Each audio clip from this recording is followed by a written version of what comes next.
Halliburton steps back and hits. Tyrese Halliburton trying to take Cleveland's heart.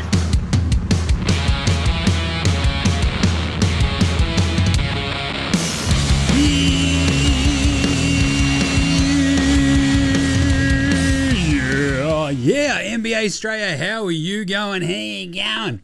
Are you right? You should be. Why is that, Jim? It's hump day, isn't it? Wednesday, May the 7th be with you. This is NBA Straya. I'm James Clements here in Larry Armour Studios, and we got another one. That's right, on this morning's video, I'm like, oh, bro, there's no way that like the two games today could live up to yesterday. And I was right, because only one of them did. The other one was a stinker, but we got an absolute stunner in Cavs Pacers. That was sick. We had Steph Curry injured in game one of Warriors Wolves as well, but that was a laugher of a game. Anyway, we'll talk about that later. We've got an Executive of the Year award to give out. I always love that. So, you did a great job, did ya? He hasn't won anything yet, just saying. Anyway, we've got the game wraps today. We've got That's Not a Knife. Oh, mate, no, mate. Spud of the Night. Better than Lonzo Ball. We have, the Unpopular Opinion of the Day. OUTBACK Takehouse. We were serving up a Flame Grill take. And a great moment in NBA Australia stat history. I particularly love this one. It's very, very good. And we'll pick and preview the two games tomorrow as well. Isn't this going to be good? Yes. Yes, it is. So strap in. Let's get into it. Episode 1203 of NBA Australia. Let's go!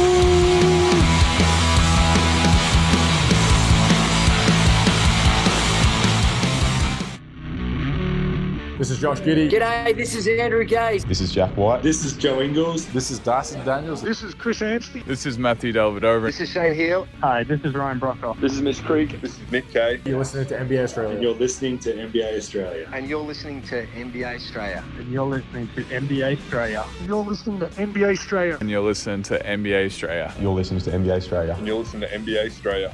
And you're listening to NBA Australia. And you're listening and watching NBA Australia. This is NBA Australia. Let's do it. Watch out for the shark attack. Whoa, you better. What is that, Jim? Oh, well, look, you better watch out for the Halliburton attack. If you are the beloved Cleveland Cavaliers. Wow, what a game that was. We'll get to that in a second. Let's start today's show the way we start every show here at NBA Australia with the Daily. Sounding like a race caller. Here he comes around the corner. He's got a bit of a race to do. He's got a bit of a news. Here we go. Sam Presti has one Executive of the Year. Here's one Executive of the Year. Sam Presti, for the first time, Executive of the Year. That was actually not too bad. No, Sam Presti of your Oklahoma City Thunders has won Executive of the Year for the first time. It's pretty crazy. I mean, he spent... What? He took over. They were still in Seattle. So back in 2008, I'm wearing the Sonics hat today as tribute. Not as tribute. Blow it out your ass. Okay, see. But this is pretty weird. So he got 10 first place votes. The other executives vote for this award, which is the most circle jerking award you could ever imagine. Like, you know who I think's done a really good job is me. What are you doing? 30 basketball executives, one from each team, basically. They ranked their top 3 choices in order. He was on 22 of the 30 ballots, which is pretty interesting, and got 10 first place votes. Number dos was Kobe Altman. He got 6 first place votes. And Trajan Langdon from the Detroit basketballing Pistons got 6 first place votes as well. He came third. I mean, all he did was make a 14-win team into a 44-win playoff team by adding Tobias Harris, Tim Hardaway Jr., and Malik Beasley. And amazing. But Sam Presti, I love that they gave him Executive of the Year for this year. Like, what the fuck did he do? It's like, he signed Isaiah Hartenstein and traded Josh Giddey for Alex Caruso. Other than that, it's kind of like he drafted really well the last couple of years, and now our team is fucking loaded. So you get the award. Other bits of news, Mobley, Darius Rucker, Judy Garland, and DeAndre Hunter were all out today in game 2, which is a bit of a shock and a bit of a shame. I kind of expected 2 of the 3 to be out, but all of them sat. Felt like the Cavs were like, nah, we'll be fine. And they were, until they weren't. We'll talk about that in a second. And there is a very, very, very disturbingly gross, bit of news about Byron Scott, former coach, former Laker. accused of sexual assault back in 1987. I don't really want to go into the details because it's just shithouse. So you can go and Google it. But suffice to say, it's not good. And his defense was, not that I didn't do it, sir, but I thought she was 18. Yet when one other of your teammates on the mid-80s Lakers, when you read the story, you're like, this is just all fucking gross. When one of your other teammates on the mid-80 Lakers is like, fuck no, I'm not driving her home. I'm not going to be anywhere near her. Like a girl by herself in my... I don't want any bar of that, let alone what you've just done, Byron Scott. So, yeah, it is just fucking blah. Anyway, Google that if you want to. I'd just suggest, like, fucking... Ugh. Byron Scott, always knew he was a dirtbag. Hey, let's do some game wraps. Game wraps. What a pair of games today. Indy Cavs might be the most fun fucking playoff series we'll see in a long time. These games are absolutely off their fucking heads and it rocks. Today, what happened, Jim? Oh, I don't know. Just a fucking game winner from Tyrese Halliburton. 120-119. The Pacers go up 2-0 on Cleveland in Cleveland. Cleveland! Crazy. How did it all happen? What a weird game this was, right? Absolutely smoking out of the gate for the Cavs without Mobley, without Garland, without Hannah. 10 turnovers in the first quarter from the Pacers just killed them dead. They got absolutely straight killed. So he got straight killed. And a different look for the Cavs. Like their point of attack defense was fucking awesome. Forcing the ball out of Halliburton and Nembhard's hands. Forcing all these turnovers. Really, really smart. Indy couldn't hit a three. They were just discombobulated. 1 of 8 from downtown to start off with. It was like down 32-15 after the first quarter. And the Cavs are just rolling. Donnie Mitchell's like, boys, I've got this. Check this out. I do love that before the game, he was asked about it. It's like, yeah, I know that I don't have to go out there and, score 70. Younger me probably would have tried. And then he went and tried to score 70 and ended up with 48. But anyway, Maxi Strus was going off his head, knocking in all these threes. And they're up still 13. Indy pinned it back a little bit to start the second quarter, and they kept dragging it back under double digits. But then Mitchell has this sick dunk. And he's got 21 points in the first half and just yams on everybody. It's 11 points at the half, though, 61-50. 13 turnovers for Indy at the half. And you're like, Jesus, look after the ball Pacers. And 100%, this felt like the, fuck it, boys, we already got the home split on the road.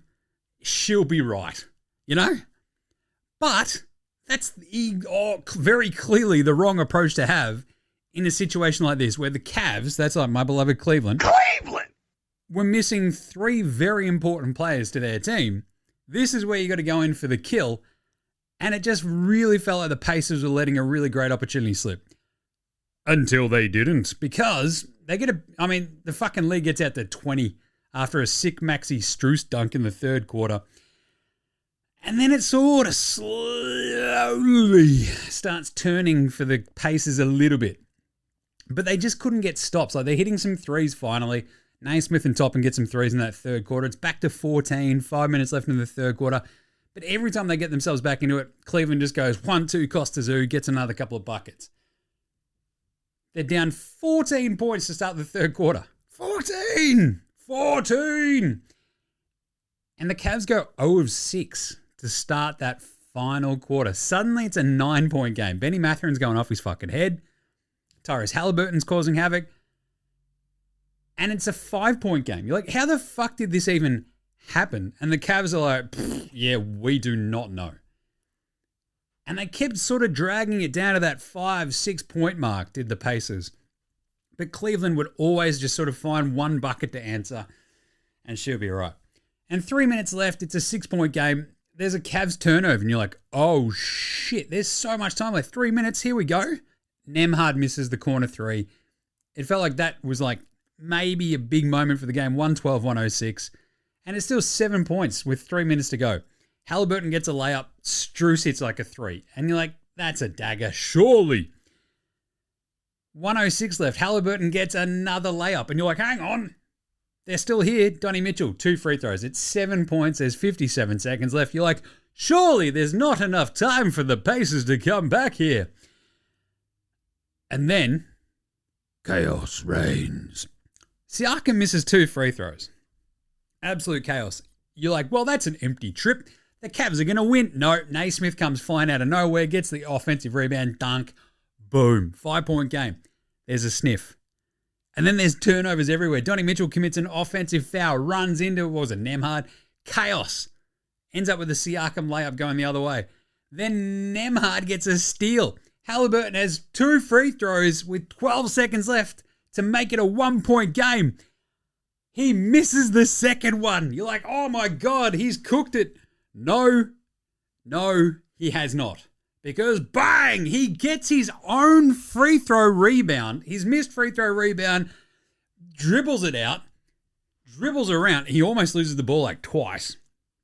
Turns around, just fucking sizes it all up, does like a snapshot of the court, goes, all right, I'm going to shoot this. And then just goes, bang! Game-winning 3 in your face. 1 second left. Game over. They hoist it. They don't even get to half court.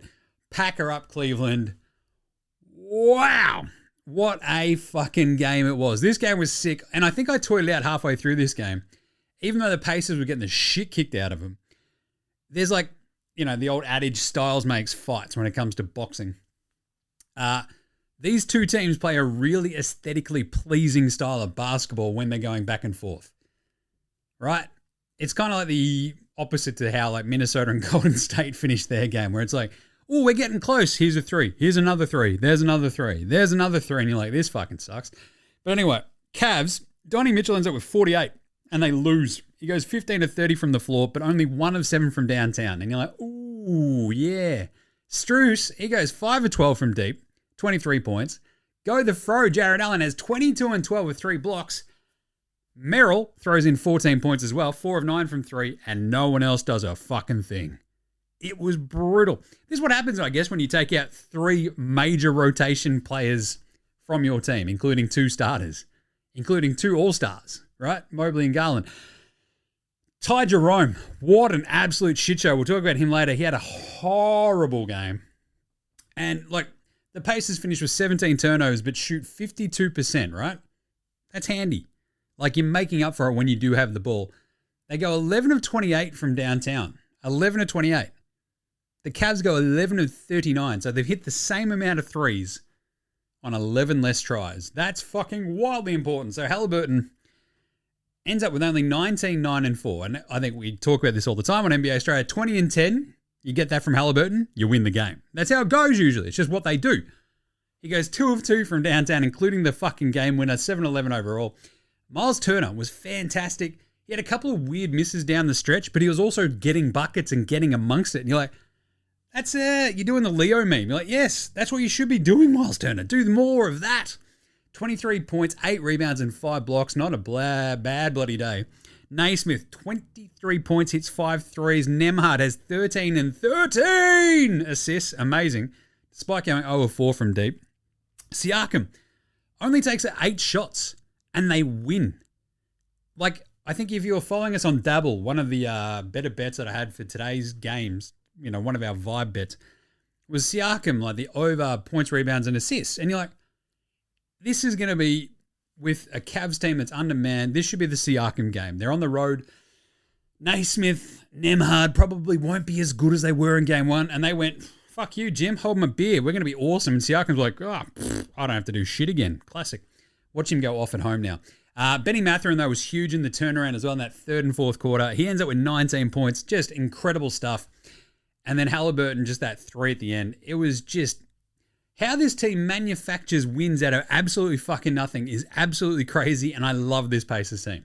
I was going to wear the Pacers hat before, but it's black and I'm wearing like the All-Star 2000 t-shirt. If you're watching on the YouTube, you should always watch it on the YouTube because my t-shirts are a fucking delight. I'm just saying. This one's really good. I love the 2000 All-Star t-shirt. Anyway, there is only 3 teams that have come back from down 7+ in the last minute of a playoff game. 3 teams since 1997. It was the Oklahoma City Thunder back in May 2014. It was the Pacers today. And it was the Pacers a week ago, remember? When they did that? They came from fucking nowhere and won the fucking game. Remember? Against the Bucks? Yeah, amazing. They just keep doing it. Now Indy's up 2-0 on the Cavs, and Cleveland, oh no, are in a lot of trouble. Cleveland! Oh boy. And then the second game, Golden State, Minnesota. This one fucking sucked. Golden State 99, Minnesota 88. Blah. Steph Curry goes out injured with looked like a hammy. I'm no medical doctor. Not anymore. And for some reason, that sparked Golden State and made them a lot fucking better. Which is weird because Curry had 13 points in 13 minutes. And then he goes to the locker room. Boom, it's like a 10-point Warrior lead. They just keep getting better and better. Draymond turns into Steph. It's like they Freaky Friday at each other. Draymond with his weird penis out there pissing into a fountain out the front of the Target Center up there in Minnesota. And he'd hit 4 threes.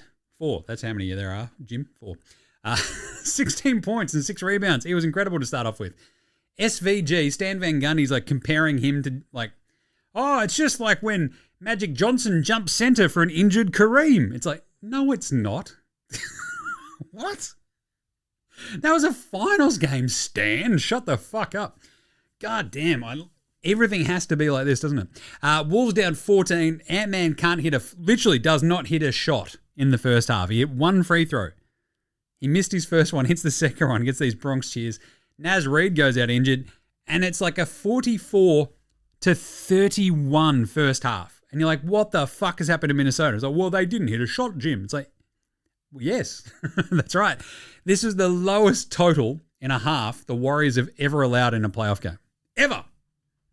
In their storied playoff history. And it's the lowest first half all year for the Wolves. They made 4 total buckets and scored 11 points in the second quarter. It was so embarrassing. They've never had an over 3.5 since, I think, January 2018. It's been 7 years since they've been that shit in a half of basketball. And the Wolves have been a lot shit over the years. Incredible. And then the third quarter, you're like, well, look, it's only 13 points. And in a slugfest, you've got Ant-Man. They don't have Steph. The Wolves might be fine. You might be wrong there, Jim. Yes, because Buddy Hield goes, all right, fuck that. I'm going to turn into a combination of Steph Curry and Klay Thompson like I was in Game 7 last time, remember? He started 0 of 8 from the floor, then hits a massive 3 out the gate from the third quarter, and then hits another one, and you're like, oh, yeah, nah, the Wolves are fucked. This is a 20-point game. It's 55-35 without Steph Curry. This is just embarrassing. Naz Reid finally hits a 3 finally. It's their first make of the game. They were 1 for 17 at that point. 0 of 16 they started from downtown. 6% is crazy shit. Still down 18. Ant-Man suddenly sort of starts getting a couple of buckets. Scores a little bit in the third quarter. But they just can't manufacture any other easy points. And most importantly, they couldn't get any fucking stops. This is a Wolves team that's meant to be one of the top 5 defenses in the NBA. They gave up 36 points in the third quarter to a Golden State team, less than 48 hours removed from a grueling Game 7 against the Houston Rockets without Steph Curry. What the fuck? Seriously, this is horrible. This is horrible. There's no other way to put it. What an absolute fucking shit show from the Wolves. The fourth quarter, they're down 20 again. It's 80-60. You're like, pack her up, boys, we're done. But they weren't. Naz Reid scores 8 quick points out the gate. He scored all their points to start the fourth quarter. Suddenly it's a 15-point game. So it's 12 points. Then it's 10 after Ant-Man gets a layup. It's 85-75, and you're like, hello. Draymond gets 2 fouls in 15 seconds. Ant-Man's already got 14 points in the second half. There's this incredible moment where Golden State have 2 great chances, great looks. Really good defense in the Wolves. They've finally woken up and actually started playing defense. Could have used any of that in the third fucking quarter. Rudy gets fouled another bucket. It's a 15-5 run. And then Ant-Man just strong arms a layup off the fucking backboard, off the front of the rim. And you're like, that's a bit of a momentum killer because boom, back the other way. Buddy hits a 3. Golden State settle back down. They get another Jimmy Butts bucket. They're up 14. And they start chipping away. There's an Ant-Man and 1. It's a 9-point game, 3.5 minutes to go. Gary Payton II hits a massive 3. It's back up 12. Buddy answers after an Ant-Man 3. He'd started 0 of 4. He hits a 3 finally. And Buddy just goes, cool, I do this for a living. Ant-Man basically misses like airballs a fucking 3 and it's horrible. And that's it. Like Buddy hits that 3. It's 96-84. It's their 18th 3 for the Warriors. And the Wolves had hit 5. It's like, yeah, that's enough. We're done here. And it was. They were just inept. They were anemic. They were indescribably, inscrutably, incredibly shithouse were the Wolves. Their starters made 1 3. A single 3. That is just, it's remarkable is what it is. Seriously, their starters went 1 for 13. That is just gross. Ugh, Ant-Man ends up with 23, 14, and 2. Jim, that's not bad. He shot 9 of 22 and somehow it was way fucking worse than that. It's remarkable. 4 or 5 at the free throw line. You have Naz Reid 19 and 5. Handy, but could have used a little bit more of that a little bit earlier. Randall has 16 points and is just wildly just, what are you doing here, bro? And he's like, yeah, Jim, I don't even know either. Seriously, it was brutal. 4 of 11 shooting, 0 of 3 from downtown. He was shithouse. Rudy Gobert, the stuff that they were. Remember, he was like the second coming of French Shaq last game. 9 points, 11 rebounds, 3 blocks. He was very, very, very solid at times, but the Warriors weren't afraid of Rudy, right? And then once it started like really clamping down late, he made a big difference. But there are 3 other fucking quarters in the game. Wolves, what are you doing? McDaniels 12-4-1. No one else did shit. Dante DiVincenzo was horrible. Mike Conley was useless. And yeah, what are you going to do? So they end up shooting from downtown 5 of 29, 17%. They had 16 turnovers to 12, and pack her up, boys, you're done. The Warriors go 18 of 42 from downtown, crush that. Steph has his 13 minutes, then pisses off, hurt, which is just fucking brutal.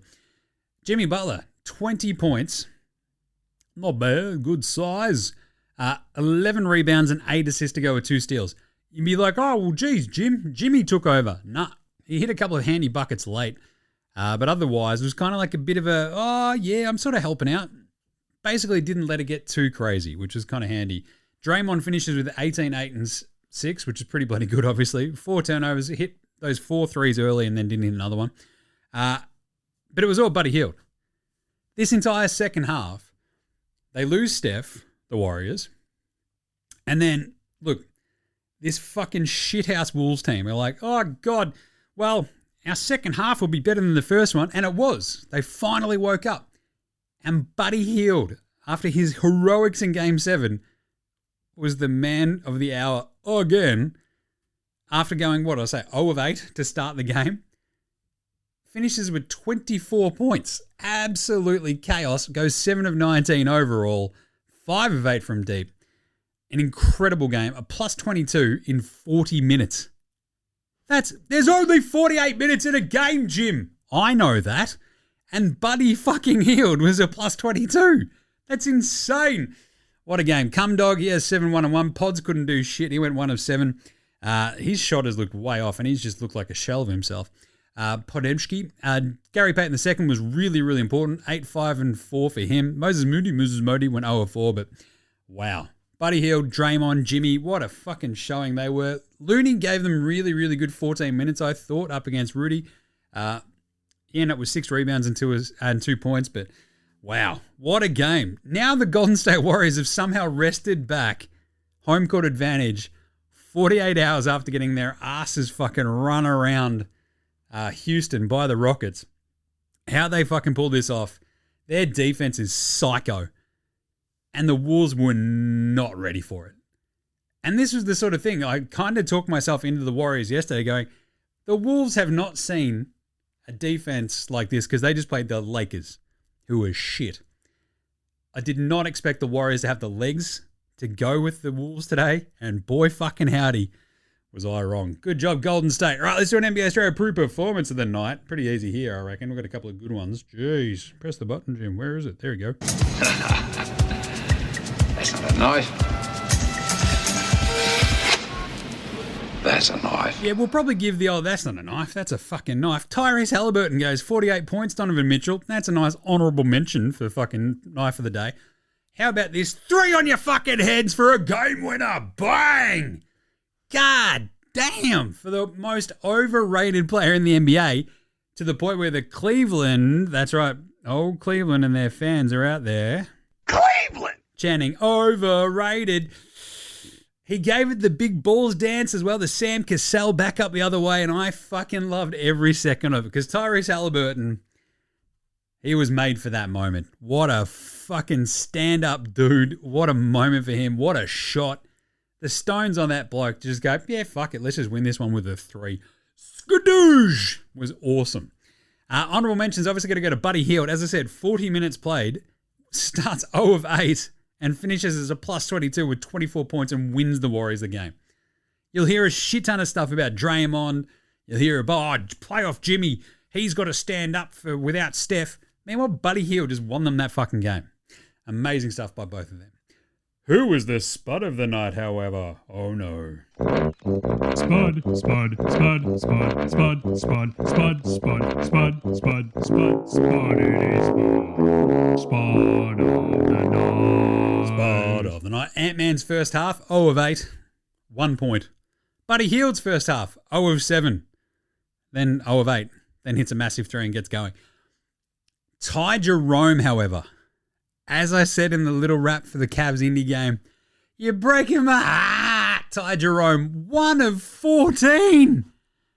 Oh, that is brutal. 1 of 14. This season, we had, I believe, 4 performances that were that bad. All year. 1 of 15 for CJ McCollum was the worst.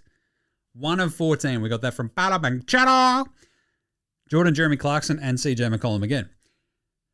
Now my beloved Ty Jerome can be added to that Spud of the Year list with a 1 of 14 game in a game that they needed to win because they're down 0-1 at home in the second fucking round, and Ty Jerome chucks up a 1 of 14 effort. 0 of 4 from downtown. He had 4 assists, 2 turnovers, 2 points in 28 minutes. That is absolutely fucking brutal, Ty Jerome. And I'd also like to thank the Ginger Ninja himself, Dante DiVincenzo. What did he shoot, Jim? Oh, yeah. Shield. Bang. He went and shot 3-11. Thank you, Dante DiVincenzo. All right. How about a bit of old mate, no mates? Old mate, no mates. Old mate, no mates. Old mate, no mates. Old mate, no mates. Old mate, no mates. Who's got no mates today? Well, obviously, Dylan Brooks got called a sucker and saying that no one respects him on the court by Draymond Green, of all people. But we all kind of knew that was coming. Dylan Brooks, he's got no mates. Simple as that. He's got 0 mates. Like, his teammates all probably fucking hate him as well. And Jimmy Butler, obviously, old mate, no mates, still in Minnesota. I love the commitment to the bit that the Wolves fans have. Because, like, the story of Jimmy Butler fucking off from Minnesota is hilarious, where he's like, I'm going to kick the starters' asses with the backups in practice because you're all fucking soft as, and I deserve your money.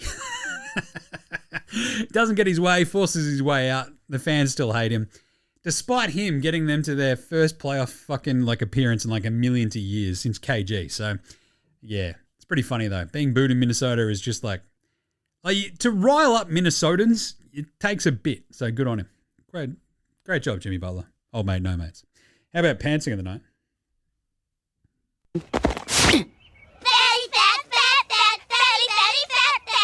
I mean, Donovan Mitchell dunked on everybody. He dunked so hard on Pascal Siakam that like the game feed almost cut out. Like it was so loud and so brutal, and like the crowd was so fucking loud that it like drowned out the mics, and you're like, oh, it must have been pretty loud in there, eh? He fucking yammed one on Pascal Siakam. It was sick. And then Maxi Strus had another one later where, I don't know who got out of the road, but yeah, they made a very, very smart business decision.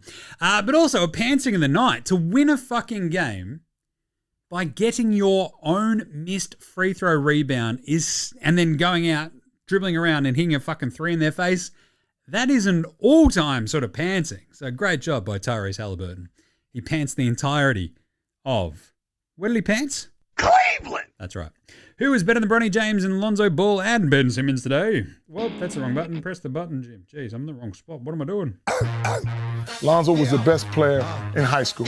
He was the best player in college. You think he'll get to the pros and be like, I made it to the pros, now I can be average. We're coming for everybody. Coming for everybody. Aaron Naismith, fantastic. I mentioned him a fair amount with the old better than Lonzo Ball because he's been fantastic once he got to the Indiana Pacers. 23, 4 and 1 today, 8 of 13 from the floor, 5 of 8 from 3. 3 blocks. His defense is awesome. 1 steal as well. But in the spirit of better than Bronny James, Ben Simmons, and Lonzo Ball, how about Pat fucking Spencer? How about him, Jim? 11 minutes for Pat Spencer. 2 of 4 from the floor. 4 points, 2 rebounds, and 2 steals. This is Pat Spencer. He looks like he was playing with Josh Giddey down in fucking Frankston yesterday. Like, that is incredible. He got out there, caused all sorts of havoc, ends up with 4, 2, and 2 steals. That's a hell of a day. That's a hell of a day. And, yeah, we do the Magic Tweet of the Week at the end of the week, but wow, we got a fucking doozy from Magic today, I'll just tell you that much, which was awesome. So, all right, let's do some quick NRs right after this. This is Cam Glidden. This is Anthony Drimmick. This is Mitch McCarron. This is Jason Kadee. This is Darryl McDonald. Hey guys, this is Hugh Greenwood. Yo, what's going on? This is Illy. This is Mark Worthington, or commonly known as Wortho, and you're listening to NBA Australia. You listen to NBA Australia. And you're listening to NBA Australia. And you're listening to NBA And you're Australia. listening to NBA Australia. You're listening to NBA Australia. And you're listening to NBA Australia. You're listening to NBA Australia.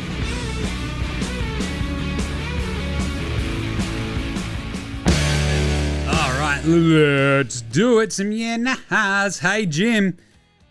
Is Cleveland in a lot of trouble? Cleveland! Yeah, nah. Yes. Yes, they are in a lot of trouble. 0-2 when you have home court. The series doesn't start until the road team, well, the home team loses. Well, now they've lost fucking twice. Jesus. They are in a lot of trouble. And yeah, you can put it down to injuries. You don't have Mobley. You don't have DeAndre Hannah. And you don't have Darius Garland. Those are 3 very important parts for the Cleveland Cavaliers. But wow, to lose that game, up 7 with less than a minute to go, is just wildly fraught with, as you look forward through the rest of this series, right? You have to win. There are 5 games remaining in this series now.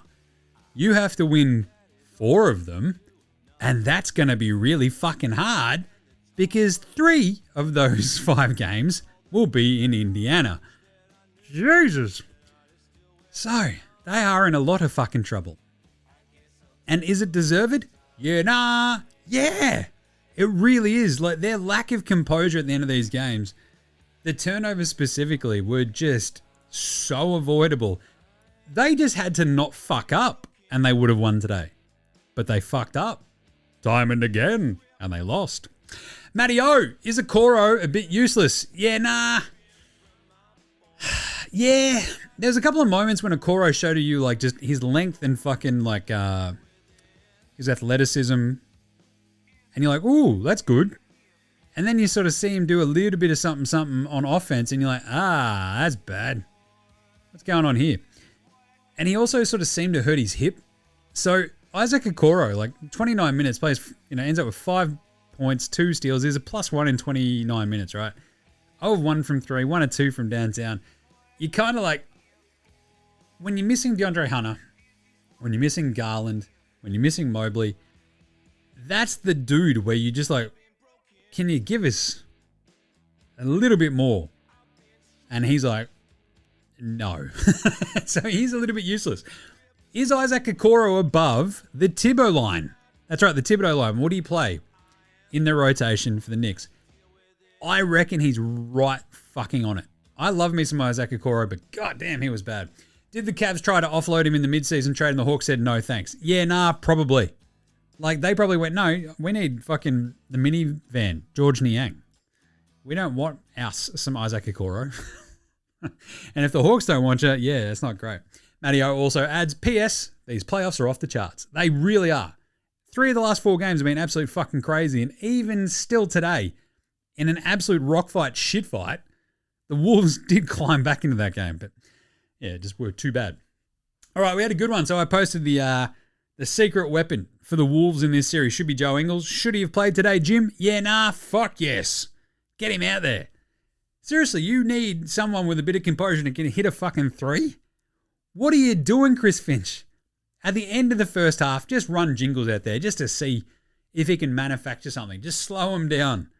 Calm them all down. I don't know why you're giving so many minutes to Mike Conley. Just give a couple to Jingles and away you go. But I did throw out, I think Alex C. added to this on social media. A veteran with awesome bench vibes has always been the best secret weapon. Might be a good yeah, nah. Yeah, nah. Yeah, it actually is a really good yeah, nah, because there are a bunch of really good examples of having like the heady vibes veteran on your bench, whether, the end of their career or, in their mid to late 30s. They might even still be starting, like in some cases, like PJ Tucker on the 21 Bucks, right? A dude who's been everywhere, seen everything. Back he comes. Here we go. But top 5 finals winning vets of the last little bit. Number 5, PJ Tucker, those 2021 Bucks. He had almost done the circle, I reckon, of NBA teams. Lands on the Bucks is an absolutely integral part to them winning that fucking 21 finals. Great job, PJ Tucker. Number 4, PJ Brown. How does he do this? Well, pops out of nowhere, the 08 Celtics. Absolute veteran, had some massive buckets down the stretch to beat the Lakers. He was awesome. PJ Brown fucking ruled. Number 3, Danny Green on the 2019 Raps. He was a starter as well. I think PJ Tucker was as well. But Danny Green, like that heady veteran, when you've got like Kawhi and stuff like that, Fred VanVleet, these sort of, dudes, and Danny Green is like, boys, I've got this. Andre Iguodala at number 2. Because remember him in 2022? They won another title. Remember? And he was still on that team, just as Andre Iguodala, finals MVP in 2015. And then 7 years later, end of the bench, barely playing, 2022, they win another title. Absolute vibes dude there. And then, vibes dude all time, obviously Patty Mills, 2014 Spurs. Aaron Bangers Baines, 2014 Spurs. Matthew Dellavedova, 2016 Cavs. But obviously, Robert Horry. Rockets, Lakers, Spurs, absolute vibes veteran. It's like, I might try to fight the superstar. I might try to fight the coach. I might demand a trade. But I am here to fucking win. Robert Horry, what a legend. And other ones, Eldon Campbell on the 2004 Pistons. He was like 36 years old at that point. Gary Payton on the Miami Heat in 2006. James Posey on the 08 Celtics. That was a great snag. He was on the 06 Heat as well. But yeah, lots of good examples of like the vets at the end of the bench, or the guys who've got plenty of experience like a Danny Green or a PJ Tucker, who just sort of roll in and are just like an integral role-playing part of your team. That's what Jingle should be for this Wolves team. Get him out there, Chris Finch. And then finally, Nate S says, yeah, nah, fuck Adam Capone. Buff Lehman should coach the Boomers through the next Olympics. Yeah, nah. I mean, I love me some Adam Capone now, I think. Maybe you should get Adam Capone should maybe bring in Buff Lehman as a consultant. So this goes to the video that I did from yesterday's show about Greg Popovich being the GOAT and how they've replaced him with, the other Mitch Johnson. And it's like, I don't know, it'd be funnier if like the Aussie paceman just rocked up and went, g'day boys, I'm in charge now. And Glenn McGrath and Dizzy Gillespie and everyone's there with him. Just as long as it's not Justin Langer, I think everyone's pretty cool, right? Yeah. Unpopular opinion of the day, speaking of which, I don't know. I want people to send me their unpopular opinion. Let's do that. Now look at me, please. Look at me. Look at me. Look at me. On who their GOAT coach is. Because I sort of threw that out there yesterday. Like, Pop, amazing. Most regular season wins of all time. 5 titles. Coach for 29 years. Made, 18 straight years and winning 50-plus games. It's insane. And then I said at the end, I mean, it is a bit of a Tim Duncan merchant vibe. Because they didn't really do shit without him. And he had Wemby, and there's like, he has this mild stroke, which sucks. But I don't know. I love Pop. I I love PJ. Phil Jackson, he's awesome. Red Auerbach, Pat Riley, not Doc Rivers.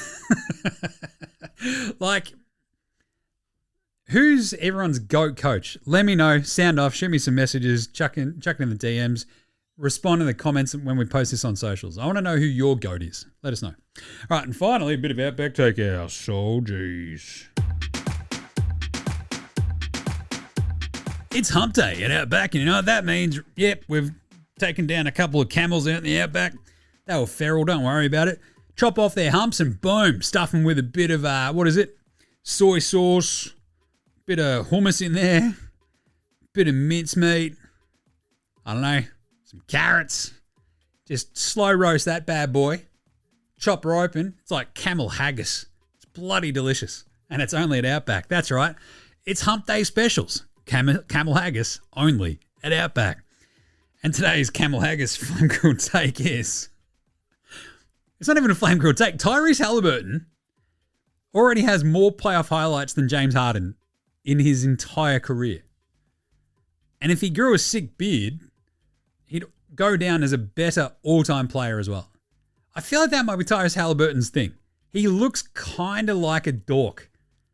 And it's like, he just isn't like James Harden. The smartest thing he ever did was grow that beard. I'm not saying that it was the same thing for me, but I'm also not saying that. So anyway, Halliburton can go down as a better all-time player than MVP James Harden if he just grows a beard. But seriously, how clutch is Tyrese Halliburton versus, like, it's amazing to sort of see side by side Halliburton coming up clutch time and time and time again in these huge moments, and James Harden shitting down his leg time and time and time again in these same moments. It's incredible. Very much enjoyed that.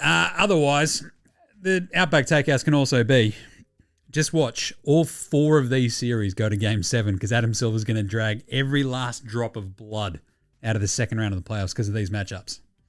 Just saying. Every single one, Game 7. Only at Outback. Australian Player Watch had no Johnny Furphy against the Cavs today. There was a weird one. Taron Armstrong was actually listed, I think, on the box score of the Warriors-Wolves game. I'm pretty sure he didn't actually get out there. Yeah, he popped up there and then disappeared. It was very weird. Don't know what's going on there. But anyway, Jingles Copter did not play coach's decision as well because of all that anti-Australian bias from these flog coaches. All right, let's do a great moment in NBA Australia stat history, shall we? I reckon that's what we should do now because this one is really, really fun. I was just like, what was going on today? Let's have a look. Great moments in NBA Straya stat history. I love this because back in 1996 on this exact day, you know what was happening? I don't know, I was probably in school. Hanging out, causing havoc, doing stampies through the science wing. I remember chatting to a mate of mine who didn't go to our high school. And I'm like, yeah, man, we used to do like, I don't know, Bronx cheers. And he's like, what? I'm like, Bronx cheers. We literally just have like all the fucking, it was like year 8 or year 9 or some shit. And everyone would just like do a massive, hey! And it would just go on. And it was just fucking weird. And then I think in year 9 or year 10, we would just do stampies where a bunch of, in a surprise twist, the boys, we're at a co-ed school as well. So every chick there is just like, I fucking hate these idiots. What are they doing? But we would all gather at one end of our wing and run through the corridor all at once, pushing and shoving each other, probably doing a Bronxy as well. And my mate was like, what the fuck were you idiots on about? I was like, yeah, Ballarat High School, bro. Represent. He went to like a private school in Melbourne. And I'm like, oh, you guys didn't do that? He's like, no. I'm like, oh, yeah. Yeah, that tracks. Anyway, back in 1996, on May the 7th, be with you, our beloved Luke Longley and his Chicago Bulls, the 96 Bulls, remember them? Best fucking team of all time. On this day, Luke Longley was going up against Patrick Ewing and those mighty mid-90s New York Knickerbockers of New York City, Anthony Mason, John Starks, Patrick Ewing. And he chucked in a very nice 6-9. Nice. 6 points, 9 rebounds, 3 blocks as well, as the Bulls got the win on this day. He played 25 minutes flat, crushed it. 6 points, shot 3 of 6 from the floor. But that was an awesome, awesome weird one because, I mean, what? They win at 4-1, I think, the Bulls in that second round after they smashed Miami in the first round. He's going up against Anthony Mason and Patrick Ewing. 25 minutes for our man Lucian. Crushes it. 5 fouls. Classic anti-Australian bias, though. But, yeah, great stuff. John Selly coming off the bench for 3 minutes. 14 minutes for Bill Wennington. But Luke Longley, the legend, 25 minutes in the second round. Eastern Conference Semis, 1996, on his way to his first NBA title. You're a beauty! That's a great moment in NBA Australia state history right there. All right, Paddy Mills Game Day, Baller Game Day Twitter check-in before we get out of here. What do we got? We have Dyson Daniels. Oh, he's in Glenelg. What are you doing over in Adelaide, bro? Nothing in Adelaide. I love Adelaide. Luke Travers, what's he got? Oh, there you go. Happy birthday, brother, Jay-Z Hoops. Oh, that's nice. What a legend. That's pretty nice of him. Let's see if Paddy's done any updates. Nothing from Paddy. No, that's a bit of a shame. After the Clippers get bounced, nothing from Paddy as of yet. That's okay. Hey, let's do some game previews for tomorrow. Game previews. Game previews. Thanks, Inadvertent Bane. Not a problem, Jim. How's it all going? Oh, bloody good, because, I don't know, we went, 1 of 2 on today's picks. We nailed the Pacers, missed out on the Wolves completely because they just shit the bed. And it's hard not to go full Jordan and then I took that personally. But either way, tomorrow's games, they were so fucking good yesterday. This is the best part about the semifinals. They're probably my favorite round, right? Because you just have a single game on at all times. So tomorrow we go Knicks, Celtics, Denver, OKC again. I don't believe Indy, Cleveland, their game 3 is until Saturday our time. So it's going to be a bit strange on Friday, but we'll figure that out. Anyway, Knicks, Celtics, game 2 tomorrow. And remember, you can follow all of our vibes over at Dabble. Use the code NBA Australia. Sign up with the link in our show description or in our link in bio. And if you want to shout us a beer as well, you can do so. Thanks to all the folks who have done so before. You guys are all legends. I very much appreciate it. Going to smash some tins tonight at ZZ Top. I'll tell you that much. I'm so weirded out by going to ZZ. I've never seen ZZ Top. Fucking love a bit of ZZ Top. The thing is, when you have a beard like this one, if you're not watching on the YouTube, just, you know what my beard looks like. It's big and it's red. You have a beard like this and you go to ZZ Top, it feels like there's a weight of expectation on you, right? There's going to be fucking people going, hey, and I'm like, oh, yeah, I do have a beard and I am at ZZ Top. What do we reckon? Is the over-under of people who go, hey, Billy Gibbons, over-under 4.5 people? I'd probably take the over. It's going to be crazy. I'm going to go sing some tins with old mate. It's going to be fun as, but either way, fucking loves these. George Thorogood and the Destroyers are opening. Sure. Anyway, going to be a fun time. Can't wait. Either way, cheers to the beers. And remember, all the vibes over at Double. It's the same game multis. Jesus, today was brutal. It was very, very close too. Anyway, use the code NBA Straya. You can follow and copy along if that's your thing. If not, go shout us a beer and help support the show. Tomorrow, though, Knicks, Celtics. How do we feel about this? After the Knicks came out of fucking nowhere, punked the Celtics in game 1, can the Celtics respond? Will they? Or can they? Yes. Will they? I also think yes. Yesterday's games, obviously both the Knicks and Denver win game 1. Game 2, as we saw today with Cleveland, Indy. Indy are the weird sort of team where it's like they get on a fucking heater on offense, and it's just like, oh shit, always watch out. The Knicks and Denver aren't kind of quite like that. The Knicks and Denver quite aren't like that, and I feel like the Celtics and OKC defensively can lock in a little bit better and watch their offense sort of explode. So I think tomorrow we're going to go with the same tactic we had for yesterday's games, and despite them both being quite large favourites, I think the Celtics are 10.5 point favourites for game 2. I think I'm going to take the Celtics. I think they knuckle down and go, hang on the fucking second. What the shit was that? Kristaps is probable for tomorrow after his illness. That'll help the Celtics probably if you can hit a fucking shot this game, maybe. But either way, remember the Celtics are up 20 in game 1 in the third quarter and then fucked it. The big problem will be if they get up 20 again, can you ride that out and hold on? I think they can this time. Let's go the Celtics. And the same thing goes for OKC versus Denver. I feel like OKC will have learned a lot from game 1. And most of it will come down to, hey, Chet and J-Dub, can you hit a fucking shot? And if they don't, OKC's in a lot of trouble. So I expect OKC to respond really, really, really, really forcefully in game 2. And I think they win as well. They're 10.5 point favorites at the moment as well. I'll just check that, actually, and make sure that that's the right number. But it is pretty crazy how big they are still favorites after dropping game 1. But for me, that sort of just tells you that, yeah, we expect them to sort of bounce back and bounce back in a big way. And both those offenses of Boston and OKC can really fucking let rip. So, yeah, I think I'm going to go pretty big on both. So there you go, minus 10.5 for Boston, minus 10.5 for the Thunder for tomorrow. And follow all those vibes over at Dabble. That's right. Use the code NBA Straya. Click on the link in the bio. If you don't want to do that, shout us a beer, shout us a coffee, whatever you can do. Be much appreciated because got to keep this pirate ship afloat somehow, don't we, Jim? That's right. But otherwise, that's it for today. I've got to go pick up the squids, get off to ZZ Top, and hang out with old mate. That's going to be fun. Should be lots of fun. Can't wait.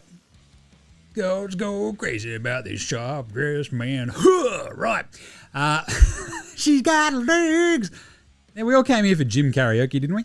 Anyway, that's it. We're back on deck tomorrow for wrapping up those 2 games, of course. In the meantime, of course, check out NBA Straya on Twitter, Facey, IG, TikTok, and YouTube. Jump in the comments. Let us know who your GOAT coach is. I want to go through. I just want to see something, see what people think. Check us a rating review on your Apple Podcast, your Spotify, YouTube, whatever app using the Android phone. We will probably have an NFL Straya as well pop off again pretty soon, just when Gaz and I can get enough time to sort of actually settle down and do it. But rate, review, star, subscribe, all that good stuff. If you can comment, if you can rate it, if you can review it on your podcast app, that'd be fucking awesome. Would really appreciate that. Big thanks always go to From Oslo for the intro and outro song. They rule. So do House Hats, Joshua Del Rentas, Fascinator Gold Mines, Ramshackle Army, Iowa, Sex Jedi, Green, and Dozers. They're behind all the tunes you hear throughout the show. NBA Australia supports Australian bands. So should you. Listen to them on Apple Music, Spotify, whatever you use to listen and support your bands. Support Australian bands. Right, that's it for today. We will catch you tomorrow, you dickheads. This is NBA Australia saying, how fucking good are these playoffs? Real good, Jim. Yeah, you're bloody right. All right, look after yourselves, would you? And let us on!